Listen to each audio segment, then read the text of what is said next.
Hello, welcome back. Chapter 16 of It's a Mistake. This is Tracy Chapman.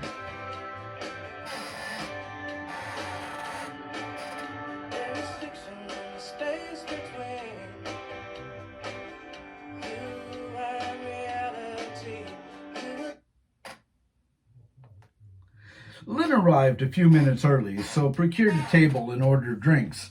Small white cups filled with steaming hot espresso arrived in concert with her companions. Julian wore black slacks, black moccasins, and salmon dress shirt of remarkably smooth material. Zachary a white suit with sky blue silk tie. They greeted Lynn with airy kisses to both cheeks and thanked her for having drinks ready. They sat as Zach unclasped his jacket and picked up menus. Both men were already on intimate terms with their choices, but pretended to read for Lynn's comfort. Julian excused himself after finishing his coffee.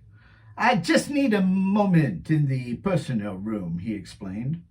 Zachary bustled. "Are you feeling ill? It could be from this watery bile Darwan calls coffee. Maybe I should pay a visit also." Julian held up a hand. "Please, not unless you have to. Otherwise, keep our pretty guest entertained." Lynn giggled. Zachary had only sat up halfway, so his firm W-shaped ass didn't have far to fall. "Very well then, hurry back." They chatted casually through splendid meals. Lynn pushed gently for information about the afternoon's meeting, but Zach only assured her that progress was being made. She noticed that Julian stayed pretty quiet while Zach made love to his Hendrik cordon bleu. Lynn gave one or two puzzled looks, but Julian smiled them away. Finally, dessert arrived. 3 dishes of rare psyche berries with dark spongy bread and scoop of icy milk. Zachary had taken only 1 bite when the waiter returned with more espressos. He stood in the open area between Lynn and Zach and removed a cup from his tray. As he set it down before Lynn, the tray tilted alarmingly toward Zach. Seeing what was about to happen, Zachary hurriedly pushed back his seat in hopes of escape. While rising from the chair, Zach's hands automatically went to button his jacket. The pause was long enough for the drink to finish its plunge from tray to perfectly creased white pants. Fortunately, the liquid missed Zachary's crotch, thanks to his crouched position. "Bays!" Zachary yelled as he jumped back, hitting the chair and losing his balance. His arms pinwheeled madly before plopping back down into his seat's wet cushion. The chair tilted backward, but a diner behind Zachary stopped it from spilling him on the floor. "Tete de merde!" he growled while shooting the waiter a murderous look. Julian dashed to Zachary's side, amused by his friend's language. It was highly unlike him. "Are you hurt? My God, it must burn." "A bit, yes," Zachary wailed. "Get me a cold towel." This had already been sent for, and it was placed into Zachary's lap almost immediately. "Ah, thank you," Zachary said to the well-dressed man who had delivered the towel. Then, looking at the waiter, he wailed, "Imbecile maladroit." Now, Zachary, it was an accident. I'm sure the poor man didn't mean to hurt you, did you?" Julian looked up at the waiter, who shook his head, his thin, ephemeral head. "No, sir. I'm so very sorry." He spoke modestly, keeping his head bowed, but clearly expressed hope for forgiveness. "See?" Julian managed to look reproachful. "Now let's get you dried off and on your way back home so you can get out of those slacks." More towels were brought, and Julian wiped at Zachary's pant legs until they were dry enough for him to walk. A manager who'd volunteered to get Zachary home waited outside until they arrived. I promise to be along shortly, mon amour, and I'll bring a slice of psyche berry cake for you. But first I shall make our apologies and settle the bill." "Thank you, mon amour." Zach smiled into Julian's concerned eyes. "What would I do without you?" He then looked at Lynn, standing behind Julian. Forgive my vulgarities, dear. I was caught up by this unpleasantness. Zach shifted his eyes to the waiter and managed a weak smile. But accidents happen, and I should accept them with more grace. Julian gently patted Zach's shoulder while helping his friend into the waiting ride.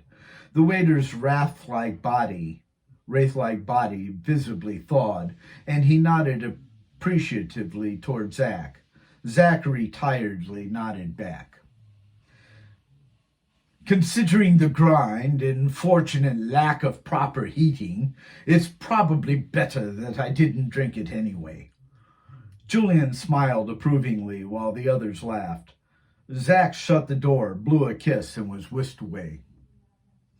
Julian turned toward Lynn. Shall we go back in and eat our psyche berry tart?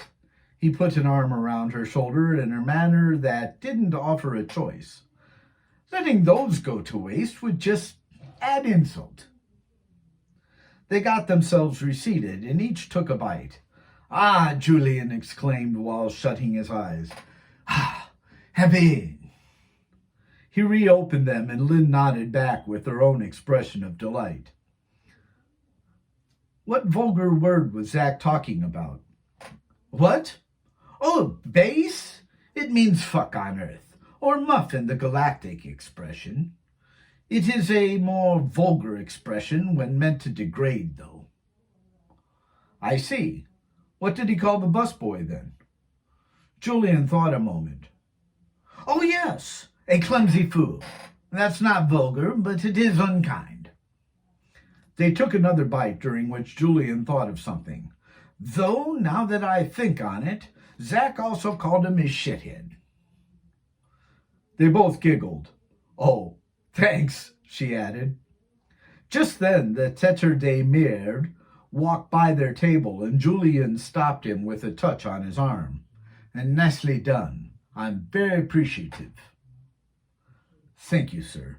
The waiter gave Julian a conspiratorial nod and hurried off. What? Lynn asked with horror. That was planned? Julian spread his hands while looking helpless. What was I to do, Lynn? There's something I need to speak with you about privately, so I needed some reason to send Zach home. Why? What could be that important? She was afraid Julian had become interested in her. How could she risk offending a main character? Julian suddenly looked tired or stricken. He sighed and began to explain. You must give word to Tombrow, Lynn. This can never appear in the media, though. Do I have your promise to keep Tombrow from reporting it? Lynn was unsure if she even had that power, but nodded tentatively. Yes, I'll try, if you insist. I'm afraid that I do. You see, Zachary means everything to me. He's a genuinely good man, Lynn. Julian's smile became indelicate. Mon amour, my love. Lynn remembered the phrase and grinned. She warmed slightly more to him. I see. I knew you would. But I could lose him if he knew that I'm the one who told you what I'm about to tell you. As I say, Lynn, he's a good man, but good men sometimes make bad decisions. Ego gets in the way of our brains. Julian sighed. It is the nature of my species. I wouldn't trade Zachary for the universe, but I also won't trade the universe for Zachary. What? What do you mean? I know this is a cliché, dear. The lover who betrays a confidence to save others. But sometimes life is a cliché. Eh? There's nothing we can do about this. Lynn remembered to pull out her Unipad and started the video recorder. Julian winced, uncertainly, but did not stop her. He took a deep breath. After exhaling, he said, Yesterday, the council approved a plan to create an electromagnetic vibration different than our natural one. What do you mean by our natural one? Asked Lynn. Well, we theorize that our universe is only one of many, and that these universes exist within particular vibrations. The frequency of the vibration determines the reality of your universe. Following me? Lynn seemed uncertain, but said, I think so. Julian could tell she was struggling. Okay, let's put it in relation to the strings of a musical instrument. When you pluck a string, it vibrates to create a sound. The vibration is called pitch. The pitch changes depending on how thick or long the string is, right?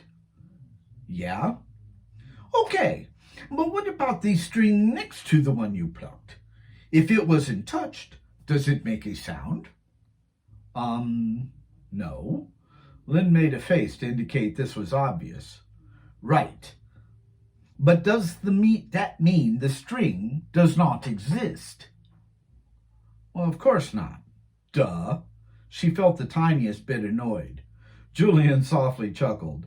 Seems obvious, I know, but humor me. Now, if you pluck that string, does it have the same pitch as the one before it? Well, no, it's different, so the pitch has changed. Lynn still felt patronized, but tried to restrict showing it. Right again. Does the fact that its sound is different make it any less real? Lynn started to see where Julian was going, and her insulted ego faded. No. So both vibrations have their own existence. With music, these different pitches create complex wave vibrations in the air. Hairs inside your ears respond to those vibrations, and your brain puts them together. So you have many perfectly real vibrations existing at the same time, though they don't harmonize. Both chuckled. This is how we believe universes exist. She laughed.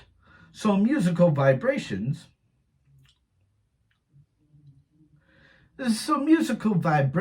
mingle with each other, but retain their original pitch. That's because of the receptor's ability to separate them. But what if we remove the receptors?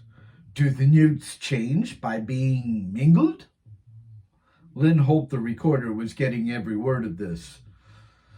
Change the pitch or the vibration? Good question. You are paying attention. The vibration. I don't know. She felt pleased by his compliment, but wasn't at all sure she understood a word of this. Very well. Then let's think of ripples on the surface of an otherwise serene lake. Now, if you drop a stone into the water, you send out another set of ripples. Then those ripples meet when those ripples meet, they pass through each other and continue along their path. However, the point where they passed through each other created a unique moment. When mixed together, it can be said that they remain distinctive or individual. For a brief second of time, the ripple is a new entity. After they pass, however, both ripples regain their individual forms. I see, she said. Our council, Lynn, has adopted a plan that assumes universal vibration operates much like those ripples. Listen closely, Cherie. They have conceived of creating a secondary vibration that passes through the one which defines our universe. As it passes through, they think this ripple will briefly end our reality. Then, following this interception, they believe our universe will resume its current identity. But during this brief eclipse, everything known will cease to exist. Understand? She nodded, comprehension dawning like a new day, but without the pretty colors. Good. Now, some things demand continuity to survive, like electricity. when an electrical connection is severed, an item's programming loses nourishment. Most things, however, have backup memory which retains the item's programming for a bit of time. The Council is therefore hoping most things will survive this short period of non-existence. If not, then those things will have to be reprogrammed. But the Council is also betting these missiles have components with no backup memory. They wouldn't have needed it since they were supposed to blow up. If so, then this interruption will leave them flashing on midnight. Lynn's expression went awry. What's that mean? Julian barked out a laugh at his stupidity. Excuse me. On Earth, we once had digital clocks before everything went to voice. They'd lose their memory and flash on 12 o'clock or midnight. I mean to say the missiles will be disarmed. Oh, I see, Lynn said. But I don't believe that's what will happen. I think altering the vibration of our universe, even for a brief ML, may permanently change our vibration. If I'm right, then everything that exists will exist no more. Ever again. Lynn's eyes widened. She sat up in her chair. You mean everyone will be dead? No, not dead. Lynn sighed, relaxing into her chair's soft cushioned back and furrowing her brow. Oh, good. Then what? It would be more like we never existed at all. Oh, Lynn's voice came out small, deflated. If I'm right, then the Council must somehow be stopped from these course of action. If I'm not, then I've just ruined my own universe over nothing. But there's no way of knowing. So I'll assume the worst. But if we manage to prevent this alternate vibration, how will we then destroy the missiles? Julian gazed levelly into her conflicted pink eyes. He understood her fear of the deadly marauders and willingness to accept a desperately flawed plan. Females bore children everywhere except Arnon, and instinctively sought security for their offspring's survival. Fear of being killed before her children could survive on their own, born or not, shattered a woman's soul. It froze her very core, especially during childbearing years, much more than it did males. So she was likely to grab at any action promising renewal of safety. Lynn wasn't sure the Council should be stopped, and Julian knew it. In some other way, Sherry. We cannot sanction wiping out all that we are in order to avoid further pain. If no plan can ensure destroying every missile, then that is a condition we must accept. Life carries risks. This cannot be avoided. Trying to do so only creates a far more frightening situation. Don't you think? The conspiratorial waiter delivered a large container with psyche berry cake inside and collected their dessert chalices. Lynn was sure he flashed Julian a lustful glance, but saw only a slight drop of Julian's smile in response. Julian paid the bill and they walked outside, stopping at the cruiser port. He signaled for a transaxi. This is my ride, Lynn. I must go attend to Zach. Here's some money to rent a cruiser. She held the container while Julian gave her some bills, started to put the rest back into his pocket, and then gave her more. Get a fast one. You have all you could gain on Kalam, so go find Tombra. Julian held her arms in his soft hands and looked deeply into her wet eyes. I know you aren't sure, but all the more reason to tell him. You do trust his judgment, don't you? She looked down but nodded with conviction. Yes. Then give Tombra the chance to discuss it with you. If you both like the plan, then we'll see it go forward. Hell, they might not be able to accomplish this vibration anyway. All of this could easily be, academic. She noticed again how funny he spoke. Words like cherie spoken softly, hell harshly, and academic casually. Okay, I'll do this for you. Thank you. Sleep well tonight, and leave for Macau early tomorrow. Call Tom Bra, votre amour. But this message must be relayed only in person, not through open channels. Okay? She nodded again. Good girl. Good night then, Cherie. With a final kiss on each cheek, Julian got into the transaxi and winked before it whisked him away. She walked off toward her hotel, lost in thought. An ML is a millilite, or a split second.